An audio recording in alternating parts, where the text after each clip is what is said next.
Logo no início do livro de Zacarias, um dos últimos do Antigo Testamento, Deus fala do seu coração para o seu povo, que já tinha ido para o cativeiro, já estava praticamente dizimado, um restante voltou e também não estava bem espiritualmente, não estavam no caminho do bem. Eles estavam mal espiritualmente e se desviando cada vez mais. E o Senhor então levanta o seu servo Zacarias e através dele manda uma mensagem no versículo 3. Diz-lhes: assim diz o Senhor dos exércitos, tornai-vos para mim, diz o Senhor, e eu me tornarei para vós outros, diz o Senhor dos exércitos.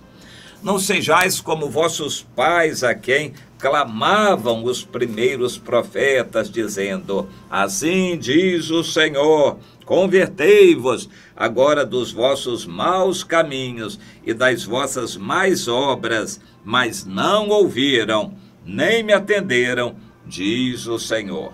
Vossos pais, onde estão eles agora? E os profetas, acaso vivem para sempre? O Senhor continuou com palavras bondosas e carinhosas, palavras consoladoras, inclusive usando um anjo. Isso é na continuação deste capítulo 1 de Zacarias.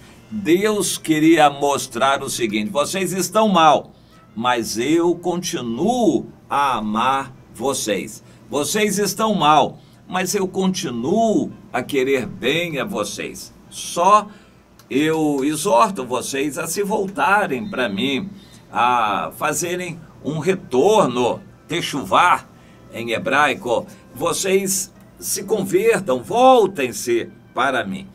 Interessante, o meio evangélico tem dado uma conotação interessante à palavra conversão. E por causa disto, conversão tem sido usada também em outras religiões, sem que se caracterize aquela experiência de arrependimento e retorno para Deus. E o meio evangélico então chama de conversão aquela experiência na qual a pessoa toma uma decisão de entrar para a igreja, de vir para o evangelho. E há uma certa distorção nisto. Na verdade, o novo nascimento, aquele momento em que a pessoa se arrepende e crê no Senhor, é um momento milagroso. Sem esta conversão, este novo nascimento, a pessoa não vai ser um filho de Deus e toda a religiosidade dessa pessoa não vai adiantar. Eu estava lendo o jornal da Universal, fiquei muito triste, porque de princípio ao fim eu não vejo ênfase no arrependimento, na confissão de pecados e na conversão, nem na evangelização. A ênfase é na fé para receber a bênção. E o próprio Bispo Macedo fez a seguinte afirmação: a pessoa precisa ter um pouquinho de fé, seja em qualquer religião, seja espírita, umbandista, muçulmano, católico, em qualquer religião, basta um pouquinho de fé para agradar a Deus. Interessante, ele está muito longe de caracterizar o que Jesus mandou, pregar o evangelho para arrependimento e conversão. Aqui no livro de Zacarias, no final do Antigo Testamento, como que num apelo final, Deus está dizendo ao seu povo: eu amo vocês, eu quero tratar vocês bem e eu tenho interesse no bem de vocês, mas que vocês se voltem para mim, que vocês se arrependam, que vocês se consertem, que vocês se convertam. É a palavra de Deus. Eu acredito que essa mesma palavra Deus está querendo dizer a todo o seu povo em toda parte.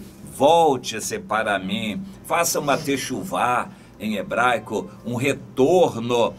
Converta-se ao Senhor, volte-se para Deus. Você que é um crente relaxado, você que é uma irmã que frequenta a igreja há tanto tempo, mas a sua vida está acomodada, volte-se para Deus, faça um retorno para o Senhor. Não seja como outras pessoas que vão vivendo uma vida cristã relaxada, mas volte-se para Deus. Esta é a palavra de exortação que permeia todo o livro de Zacarias no final do Antigo Testamento, e ela continua válida para nós. No caso do Antigo Testamento não adiantou, porque anos mais tarde Deus teve que dar por encerrada aquela aliança, porque o povo já tinha se afastado totalmente de Deus e começou uma nova aliança, um novo testamento. Mas agora, pelo jeito, nós vemos que também o povo cristão vai se acomodando e precisando de despertamento, e por isso Deus envia tribulações e perseguições em toda parte para despertar o seu povo. E ele continua falando a mesma coisa: voltem-se para mim, se arrependam de seus pecados, eu amo vocês, eu quero abençoar vocês. E assim, essa palavra fica como exortação para cada um de nós. Meu irmão, não se acomode na sua vida religiosa. Minha irmã, não se acomode em frequentar igreja, mas volte-se para Deus, se converta de verdade com esta decisão, essa dedicação de coração totais. Deus quer você, Ele ama você, mas não é de qualquer jeito e não é frequentando igreja apenas. Ele quer você consagrada a Ele, voltando ao primeiro amor, totalmente entregue a Ele. Portanto, fique com você essa exortação do Senhor. Volte-se para Deus, minha irmã, volte-se para Deus, meu irmão.